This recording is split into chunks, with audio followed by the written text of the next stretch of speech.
All right. So how do we solve this problem? Now let us consider our state space system again. And let's take a look at a degenerate case first. Okay. Let's say that our initial state is equal to x0 and is different from 0. And we want to drive x of t to 0. Okay. But one degenerate case is that if q is equal to 0, that means that the state does not have any contribution to state. So this objective is not reflected inside the objective function. And in this case, the optimal input is just equal to 0. Because in that case, the second term also becomes 0, and therefore the objective function becomes 0. And this is obviously a degenerate case. And not a real solution. Okay, this is a solution to the problem, but not a real meaningful solution to the problem. Okay. Now for the more general solution, we want to look at a simple scalar problem in order to make it manageable, because in the general case we don't have enough tools right now to be able to generate a solution. So in order to understand how the linear quadratic regulator solution is generated, we will have to look at a simplified case. Okay, now we will look at a simplified, and you will see that even the simplified case is a bit elaborate, basically. That means a scalar LQR case. Okay, so for this case, okay, we basically have x dot equals ax plus bu. X is a scalar, and so are a, b, and u being scalars as well. And also x0 is equal to x0, which is also a scalar number. Okay, so what is the objective function? Objective function, our objective function j of u is the integral from 0 to infinity. Q is now obviously a scalar as well, x square of t plus r times u square of t dt. Okay, qr again are scalars, and in fact q and r are also larger than or equal to 0, which corresponds to the matrices being positive semi-definite matrices. Okay, so this term corresponds to the general case of having x transpose qx, and this term corresponds to u transpose ru. Okay, so we will try to solve this not by calculus of variations. Okay, the general solution is from the so-called calculus of variations.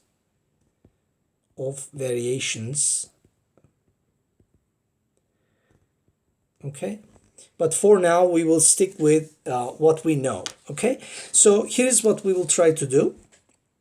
So let us consider.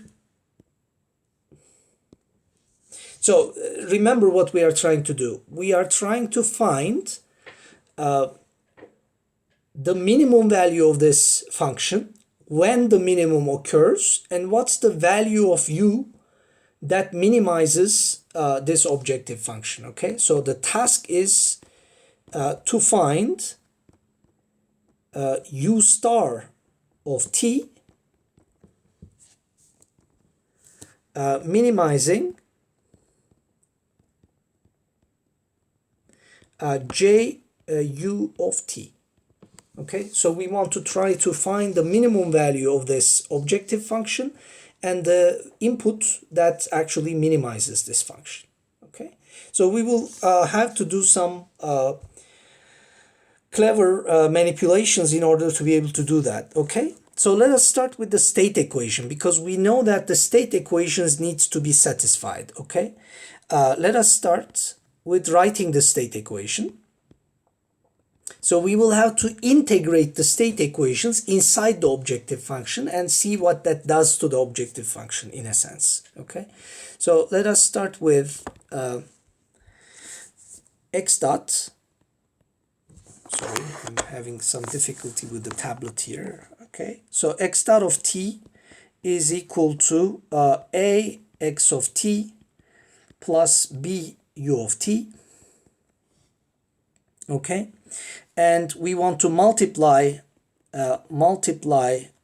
both sides by 2x of t, so that we have 2x of t x dot of t is equal to 2a x square of t plus 2b x of t u of t is what happens with our state equations. Okay, now we note that the left hand side is in fact the derivative of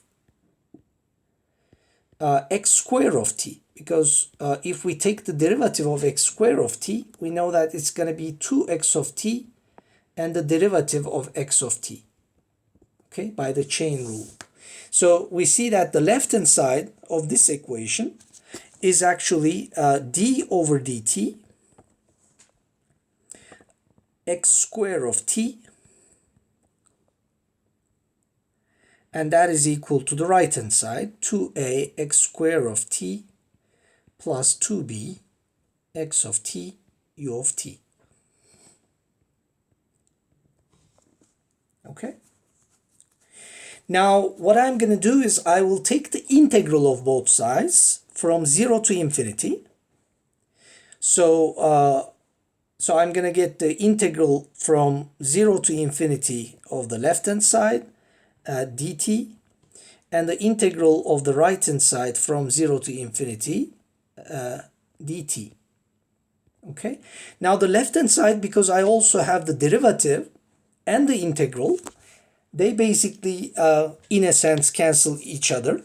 So I will have x of t evaluated from the difference at 0 and infinity.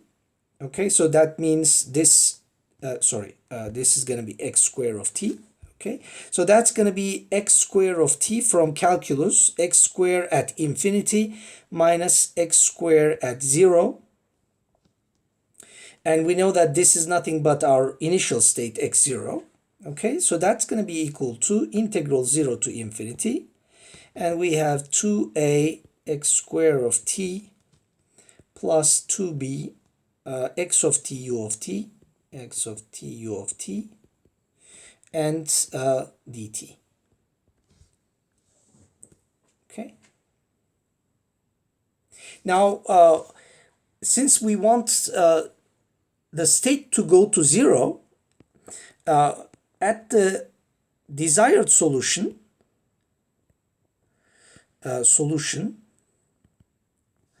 that means at steady state, we want at the desired solution at steady state, essentially x of t goes to 0. So we have x at infinity equals to 0 at the solution, because we want our solution to derive x to 0 when time goes to infinity. Okay, so that becomes like an assumption for us, okay, that x at infinity is equal to 0. So we have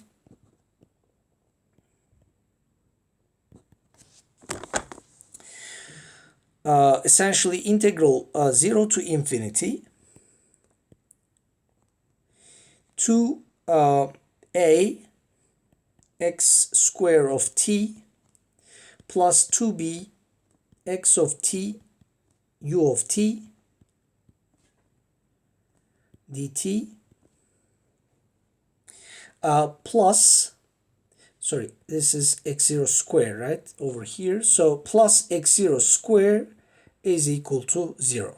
Okay, so we will take this as one of our results because this is what is given to us by the state equations. Okay, given to us by the state equations.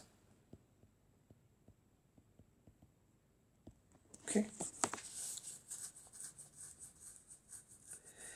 Now we will use this to manipulate our objective function into another form. Okay, so let us use this result to put our objective function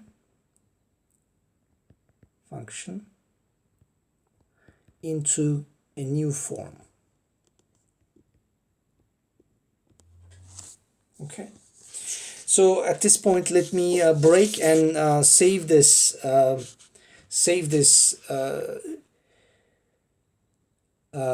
whiteboard, let's say, not to lose anything, and I will continue in the next video with a different file. Okay.